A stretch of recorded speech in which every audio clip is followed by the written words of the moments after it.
wanted to get you guys' thoughts on where CGI is kind of at this point. I kind of want to just sort of frame this topic a little bit, because I still see people that have sort of an adverse reaction to it in some ways, or that it's kind of an instantly less preferable way to go.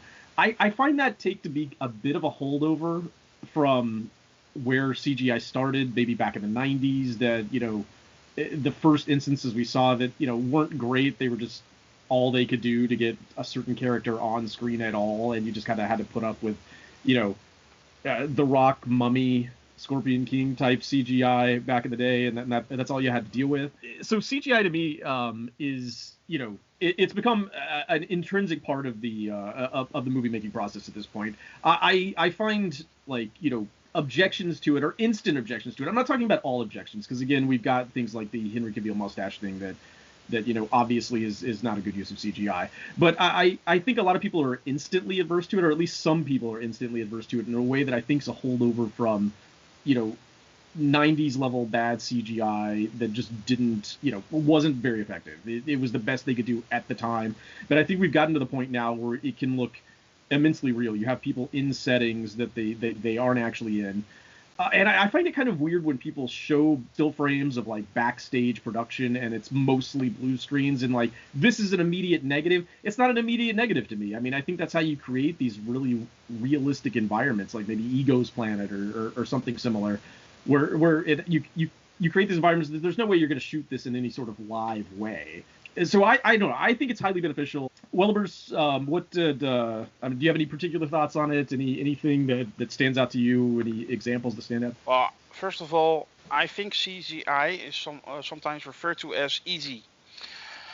Well, it's far from easy.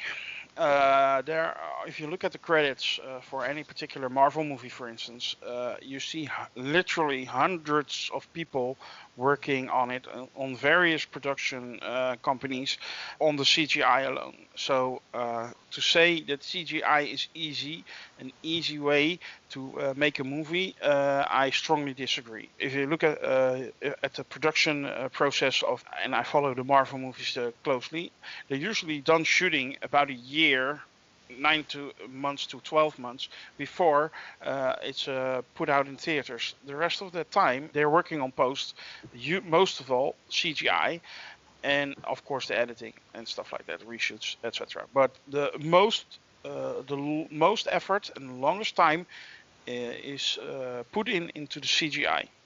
That's just it. I don't mind CGI at all. If you look at some of the moments that I was most amazed by a movie in theaters, and I'm talking blockbuster, it's that moment in Jurassic Park where when they roll up into the park and you see that first dinosaur.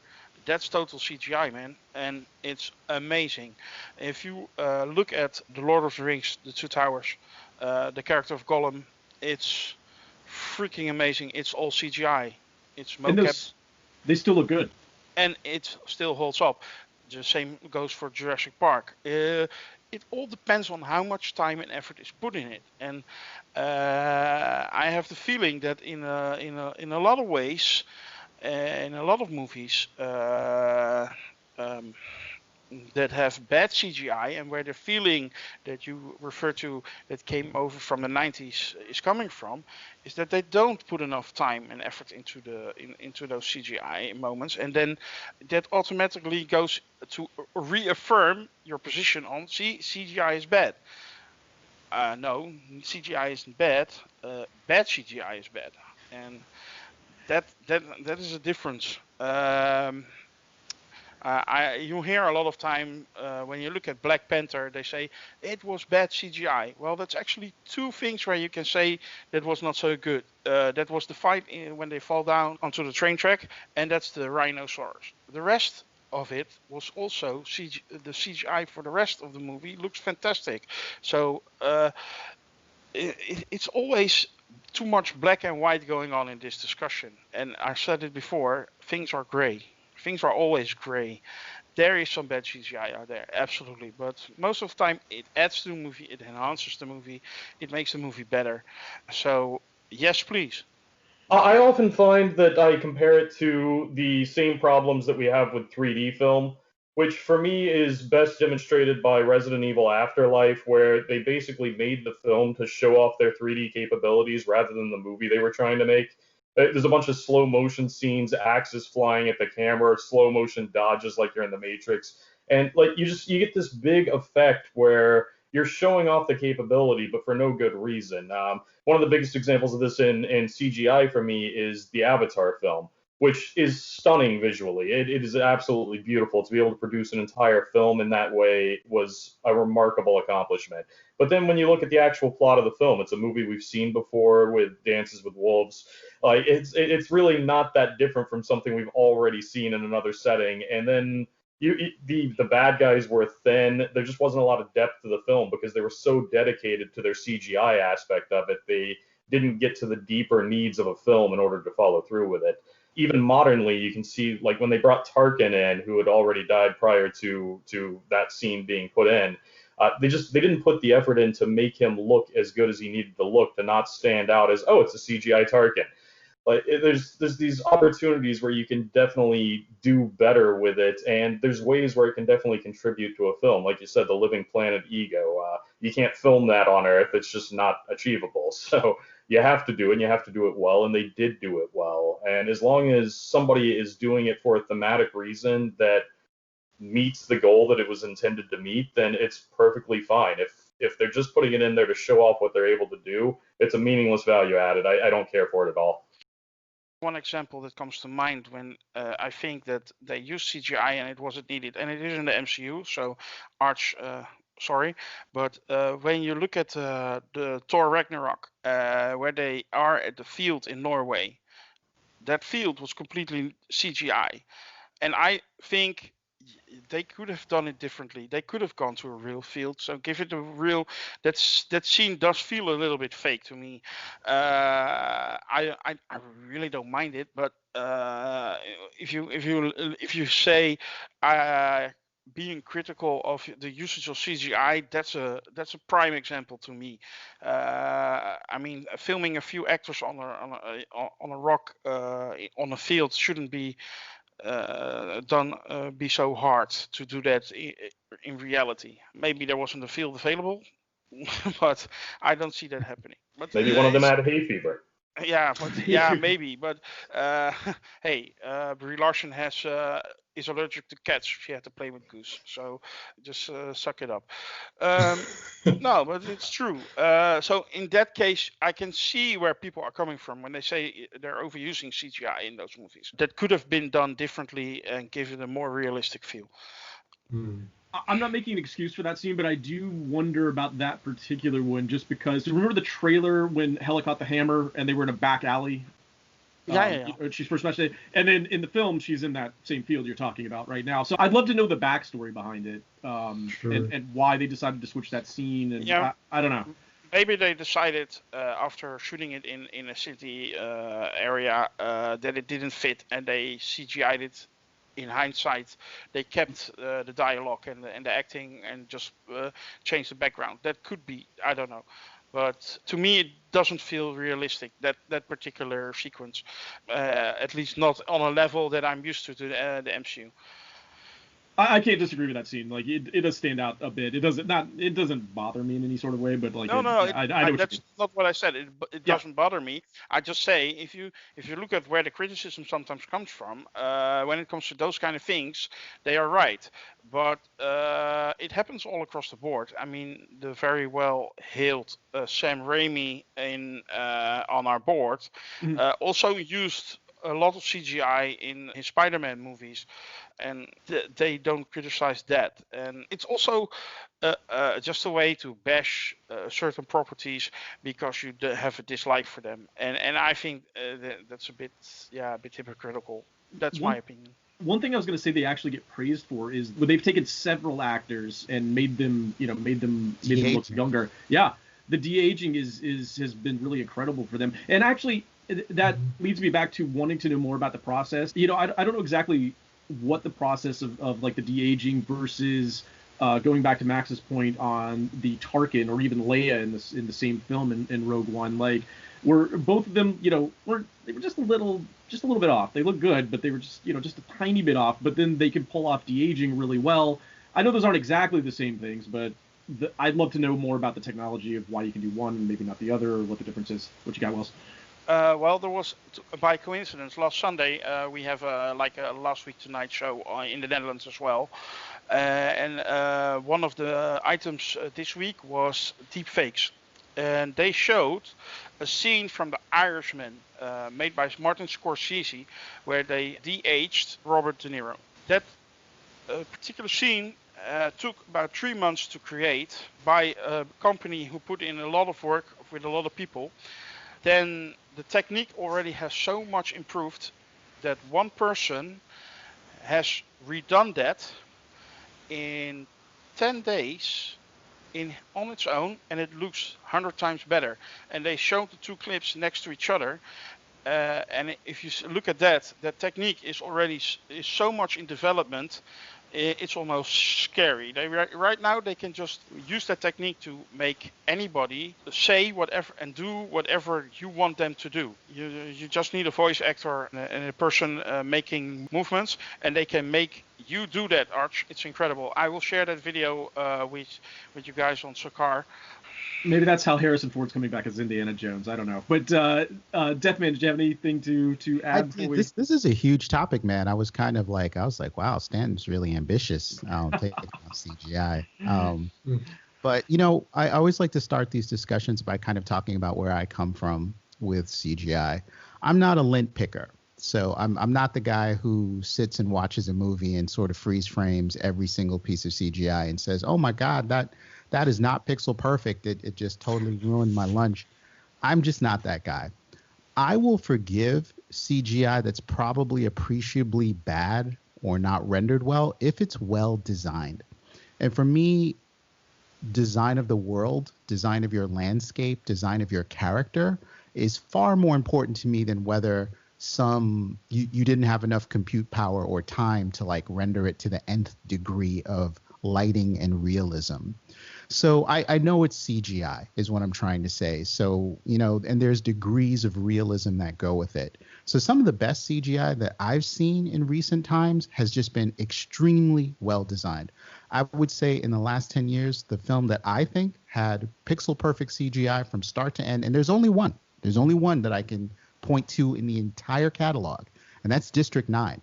I went into that movie looking at those aliens, and I'm like, are they really harboring these aliens in South Africa? Is this for real? Like, because just the way it was shot, the design of the ships, the design of the weapons, those weapons are, if you could get your hands on those as props, all the weapons that those characters used and the aliens used throughout the films, again, beautifully designed. A great mix of practical props, digital design on the aliens. They meshed incredibly well with their environment. But every other movie, I think, within the last 10 years, if you pointed out the best examples of CGI, I could probably find you the frame or the moment in the movie where it just fell apart. I'm like, look at that. Captain America's a digital double there on the helicarrier in Winter Soldier. They've got that moment.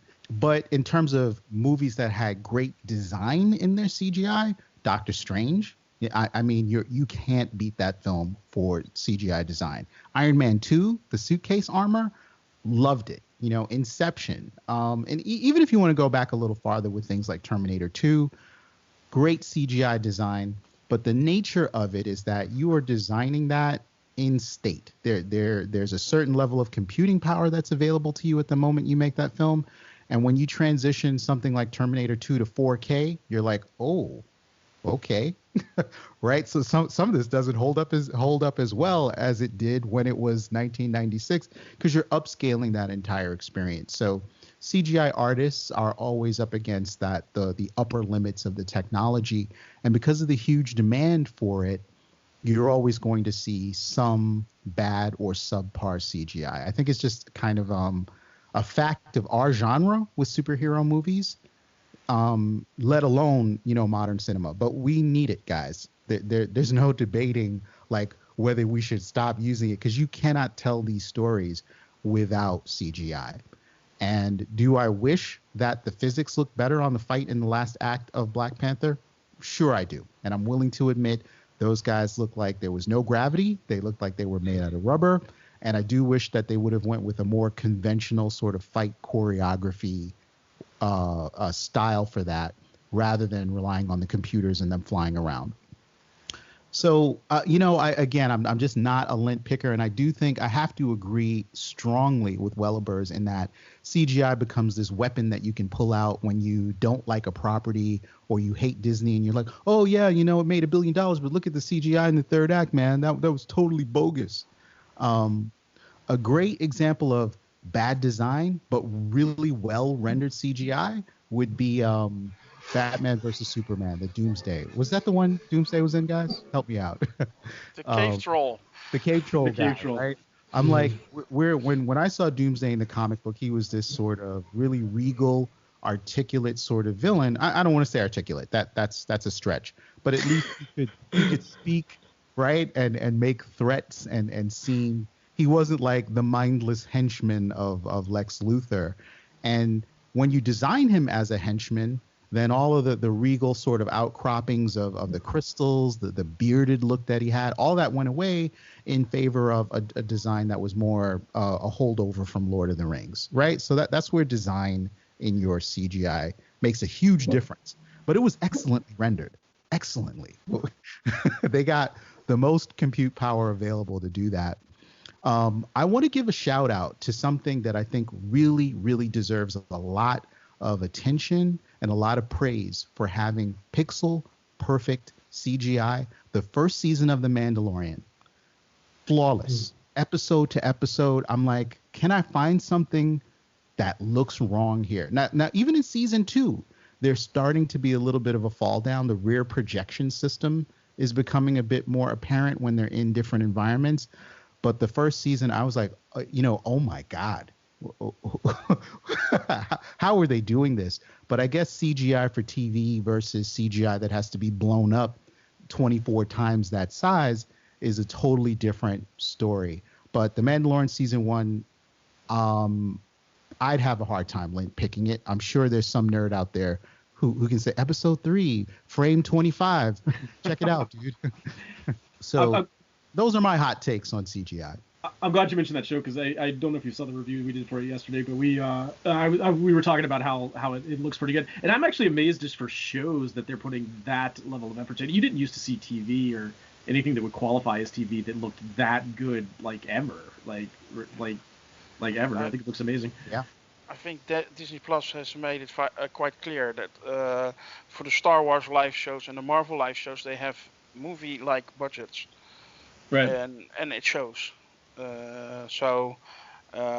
That being said, how awesome it's gonna be, WandaVision. Disney bought the no effing around crew to the Mandalorian, and I'm super hyper charged and psyched to see what they do with those Marvel shows. They bought their A game, the special effects on the Mandalorian, and I'm not like a deep dive Star Wars fan, but they're getting so much right on that show, guys. I didn't check out the review yesterday, but I will. I hope you guys had nothing but good things to say about that latest episode. We had a lot of fun with it. Yeah. I actually think it ties in really well to our discussion here about the use of CGI. I think one of the pitfalls we're looking at in that last episode is you get so focused on getting the CGI right that you forget to get the guy in jeans and a watch offset. Like, I don't care about that personally, but the fact that was sitting there, I mean, that should have been caught in editing, but they're so focused on getting every scene and every pixel right that you're not looking for the normal, did we edit this film correctly aspect. DeathMan, I was glad you really kind of broke down the difference between the execution of realism and then just the overall design, because those are two different things. They're really two different things, and that's kind of what gets talked about in relation to Steppenwolf, right? The new design of Steppenwolf. If you've seen any comments about that, a lot of people aren't talking about the execution of how it looks. They're talking about the design of how it looks, which is a different conversation altogether. But the two that somehow I was thinking about when you started talking about that was the city in Catwoman and then Wakanda. Now I know there is an entire ocean between what Black Panther is and what Catwoman is, but if you watch Catwoman, or if you've seen it, I don't know why I saw it, but I did.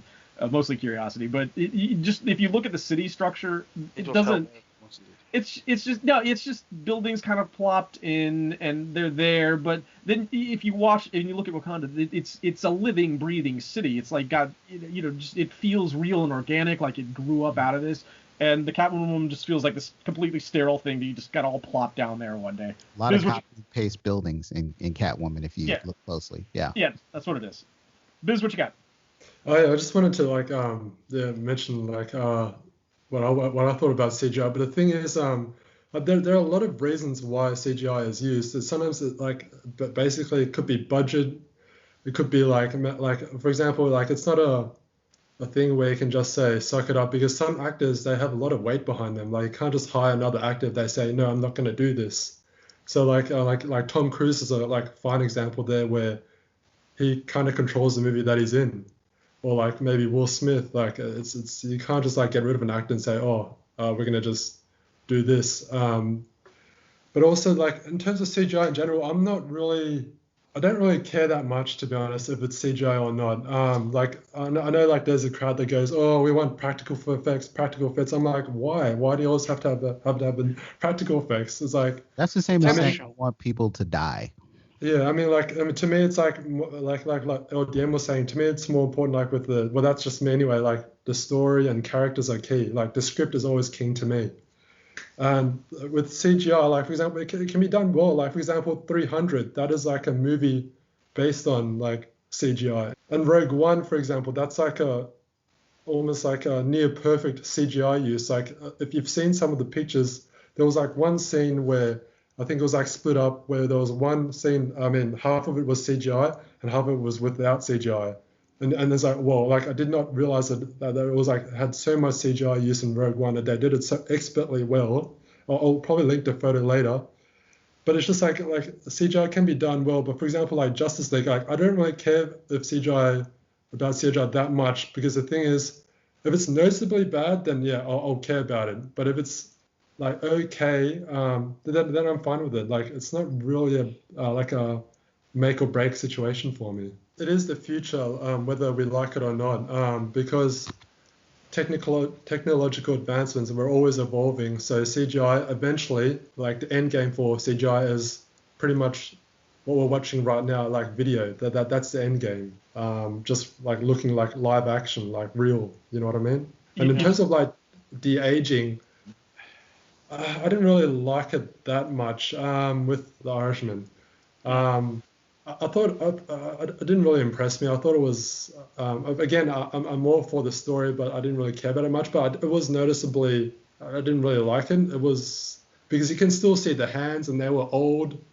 So it was a bit weird. He's got them on old hands. Yeah. I just saw that little scene from that was on the TV show last week. Again, I will share that video with you on the message in Sakaar. And indeed, it was noticeably bad. But what has been done by the guy was actually quite good. So that technique is progressing. As you were saying, Biz, in the end, it will be lifelike video. And I think we're closer to that than a lot of people realize. And just a closing thing. I agree with you, Biz. In the end, aesthetics are not as important as story and character. Story rules supreme to me.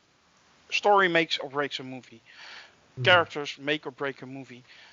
CGI can break a movie, but it cannot make a movie. And I think my closing thought here, guys, is that if you look at the timeline of the history of the art form, practical effects have been around since the dawn of movie making. And they've had a long time to sort of evolve and get to that level where they were really compelling and perfect looking, movies with practical effects like RoboCop, right? I know some of that stuff is over the top, but I love it, right? Because it's just so based and rooted in reality. CGI has been on the timeline of the whole history of Hollywood for a very short time. I don't want to say it's in its infancy, because that would feel disingenuous, but there's still a ways for it to go before you can achieve consistent photorealism in every single film. I think, people just have to acknowledge that reality. And some of the best looking CGI that you see is really invisible when people try to use it sparingly, when you're using lighting to sort of conceal the idea that this might not be a real thing in reality. Those are my closing thoughts on it. It's a tool. I mean, if you overuse it, you're going to have performances that feel stilted because people are reacting to nothing. But on that, I say, you know, get your acting game up, because that is what you get paid to do. All right, guys. Moving on. Last topic. We're going to talk about comic book movie projects that we want to see happen.